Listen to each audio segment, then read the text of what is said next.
TNT Sports coverage of the NASCAR Busch Series coming to you tonight from Indianapolis Raceway Park. 21st Annual Kroger 200 is in its early stages. The leader is Greg Biffle in the 60, about to complete lap number 20 of 200. And his rival for the Busch Series championship, Jason Keller, has been running his back bumper since they waved the green. And we're on board with Jason Keller in the Alperson's car for just a second. You see he's right behind Biffle. Now we're on board with Biffle as he looks back. And both of these guys are running all over the racetrack trying to find a good place that their car wants to run around the racetrack, the best place their car wants to be. Exactly, and by watching Biffle the last couple laps, this car actually, he goes in the center, he drifts way up high, and then he comes back down across the center and almost diamonds the corner. Actually makes the straightaway a little longer, but you slow down that little bit in the third center of the corner there, and normally that's a condition when your car's a little bit too tight in the center or a little bit loose off, where you're having to let it have its head, make a car cut, and then you square that corner off and get a good drive up off. Leaders have gotten into some lap traffic. You saw them put Jimmy Kitchens, the 38th place car, a lap down in the number 77. I don't know how in the world Biffle's going to not hit the wall. As high as he is already, just 20 laps into this thing, how can he run the rest of the night and not make contact with the outside retaining wall? Oh, here he comes. Got a fender on him this time. Is he going to get him? The one thing about IRP here, he's not going to go by in one corner. He's going to have to work him for 2 or 3 laps to complete a pass unless he really gets, unless Biffle gets choked down in the center of the corner. He's not going to just give it to him. He's going to make him work for 2 or 3 straightaways or 2 or 3 laps just to get by. All right, lap traffic just ahead. Now we've got the lap traffic. The 54 car of Kevin Grubb may be the fly in the ointment that Greg Biffle, because he's running high right in the line that Biffle is running. Who gets the pick and who gets through? Neck and neck. And you see Keller there. Keller actually moved up. And Biffle's trying to move down, and Keller's like, well, we're not going to give you that spot that easy. Nice job, Kevin Grubb, getting out of the way, letting the leaders continue. Didn't have to give up a lap this early in the race. How about the leader, Glenn? Well, guys, Biffle's crew chief Randy Goss is coaching his driver somewhat while he's having this furious battle with Jason Keller. He's afraid that Greg might be running the car a little harder than he needs to right now. He's telling Greg to be real easy in and hard off. And like Tony says, it doesn't look like the handle on the car is exactly the way that Greg wants it, so he's having to run a little bit different patterns. But Randy Goss is right there with him every lap. Here's Ralph Shaheen. Well, Glenn, the story with Jason Keller, the second-place car, is just the driver and the spotter. The spotter is telling him exactly where Biffle is, where the rest of the traffic is. They're leaving the driving strictly up to Jason Keller, and Jason's not saying a word. Well, he's bailed out for now, trying to get inside of Biffle, and he's going to run behind him while they're in this heavy lap traffic. There's Kenny Wallace in the 48, trying to take 7th away from Ashton Lewis in the 46. Kenny Wallace, a 26th place qualifier for the Brickyard 400 to be run tomorrow. And here we see Jay Sauter in the 21 car trying to work his way forward. Sauter qualified 16th. He's tonight trying to take over 8th. That's Larry Gunselman in the 94 car. They are putting a lap down. Belfair Washington driver, former title contender in the Winston West series of NASCAR. Up ahead of this, Scott Riggs has gotten around Stacy Compton and taken 3rd spot. Compton is 4th, John Wood is 5th behind the front 2. Well, I'll tell you what, these two guys, Biffle and Keller, in the last month and a half have really narrowed this Busch Series championship down to a 2-man duel, and they are inseparable on the racetrack, it seems. Last week at Pikes Peak, almost the same kind of battle between these two cars. Yep, throw Ron Hornaday in there at that particular race, and it was a 3-way fight for the top spot. Biffle and Keller out in front here at Indianapolis Raceway Park. Lap 30 of 200 is now complete for the race leaders.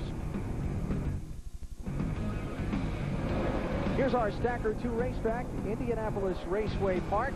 NASCAR Busch Series started coming here in 1982, long before the Winston Cup cars came to the Brickyard in 94. This has been one of the highlight races in the Busch Series summer schedule every year. Some wild finishes at this one, and we look forward to another one a little bit later on tonight. And I tell you one thing, there's some wild competition on the racetrack right now as Biffle's trying to go by the lap cars of Butch Miller, the 75, Ricky Hendrick in the 5. What's that? Caution is out. Debris on the racetrack. The 71 car of Ron Young is smoking. They think he might have dropped some oil. So caution is out. You know what? I was interested in seeing Biffle and Keller try to get through that traffic because it was getting heavy.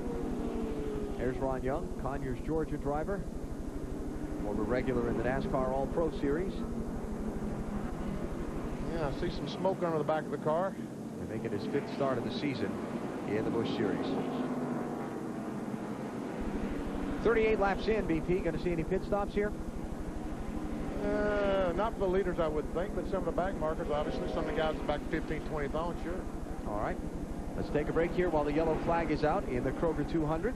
Greg Biffle is the leader. He has led 37 of the 38 laps. Jason Keller got the nose in front of him just one time over the start-finish line.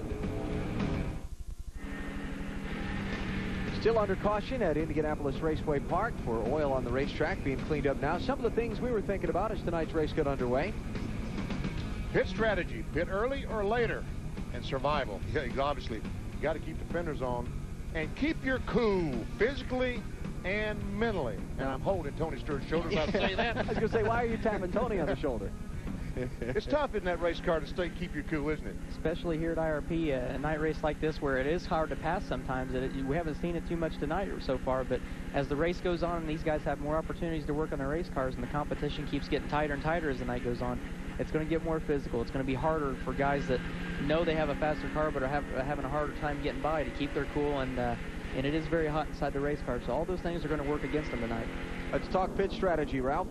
All right, well, let's start off, first of all, by talking about the 36, last week's winner, Hank Parker Jr. Now, Hank, as you know, last week was saying that he was a little frustrated because everybody was saying the 2 wins he got came on fuel mileage. Well, they just pitted during this caution period. The reason why they pitted was not because of fuel strategy, but because the front brakes are locking up on the 36. You might have noticed some smoke pouring out of the car. I did ask his crew chief, however, if since they have topped off, if they could go all the way.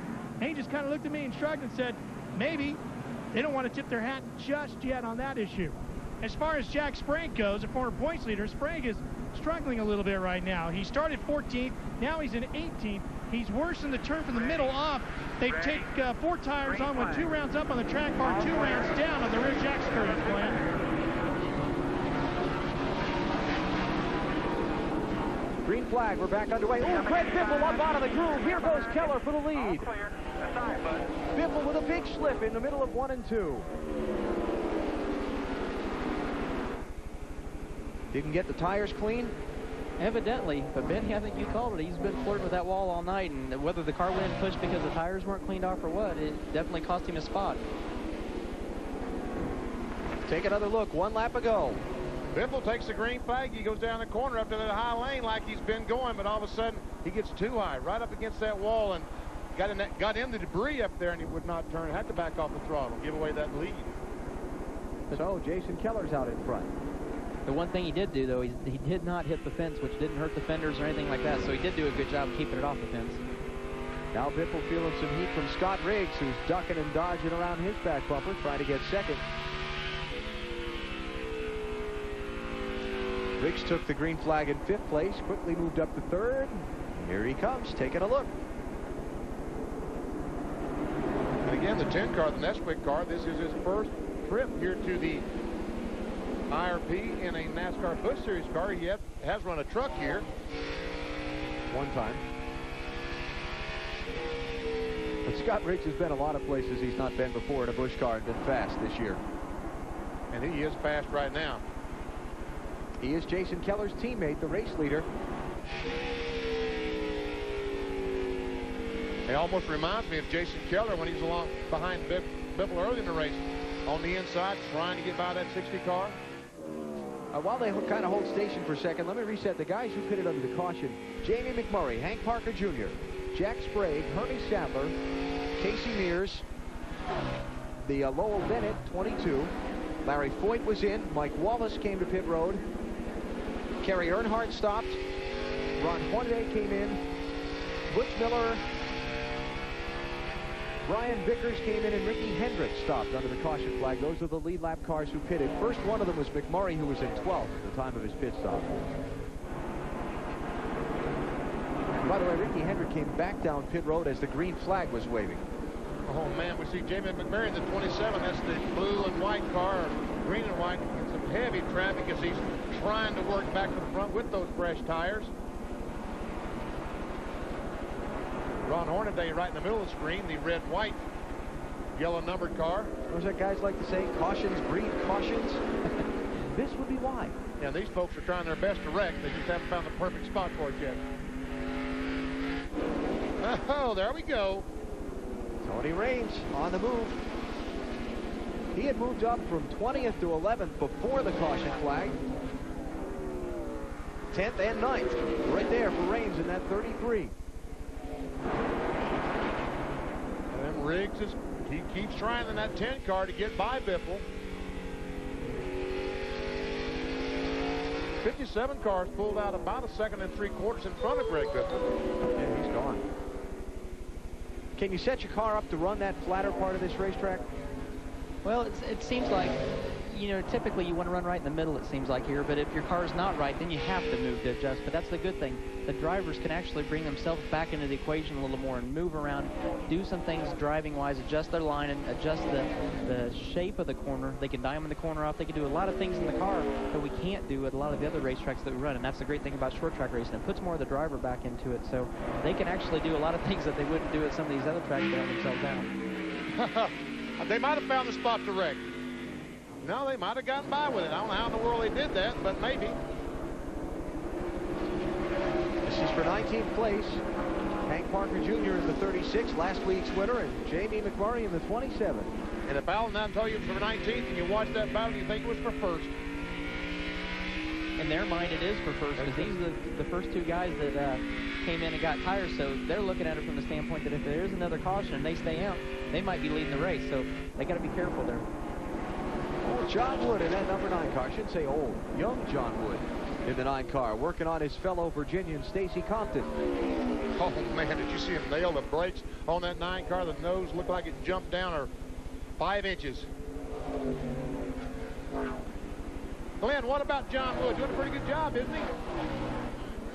With him, he is doing a great job. I tell you, for his first ever Busch Series start, he's already moved up to 4th, and he's passed a lot of the veterans that we see out here week in and week out, and he's got the car working down on the low side of the racetrack. I talked to Brad Parrott, his crew chief. They came up here and tested. They put over 300 laps on this racetrack just for John to get comfortable in the car. He ran a good race in the Truck Series last night, finishing in the top 10, and he says right now he feels real comfortable in the car, and man, it's showing. I am impressed with this young man.